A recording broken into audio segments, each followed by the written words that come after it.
In today's video, I'm going to teach you how to make a lead on Salesforce.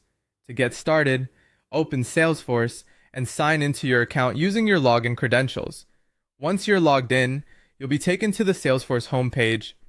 From here, the goal is to navigate to the leads area where you can create and manage potential customer records. At the top of the screen, click the app launcher, which is the grid icon. This is where you can quickly access different parts of Salesforce. In the search bar, type leads, then select leads from the menu. This will open the leads tab and take you to the section where all lead records are stored. Once you're in the leads tab, click the new button.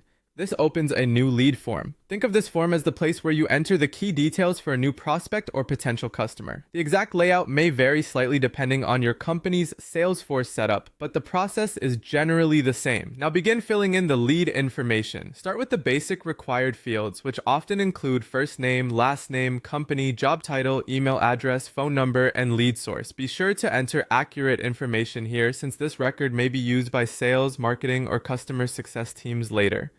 For lead source, choose the option that best reflects where the prospect came from, such as a website, referral, or event. After that, complete any additional details available on the form. Depending on how your organization has configured Salesforce, you may see fields such as industry, address, annual revenue, number of employees, or a notes or description section. These fields can be very helpful for giving more context to the lead and making future follow-up more effective. If you have the information, it's a good idea to include it now, rather than leaving the record incomplete.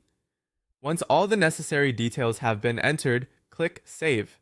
Salesforce will then create the new lead record. In some organizations, the lead may also be assigned automatically based on lead assignment rules, so don't be surprised if ownership is routed according to your company's workflow. After saving, take a moment to review the lead record. From here, you can continue working with the lead by adding tasks, scheduling follow-ups, logging calls and emails, tracking activity, and updating the lead status as the relationship progresses. And that's how to make a lead on Salesforce.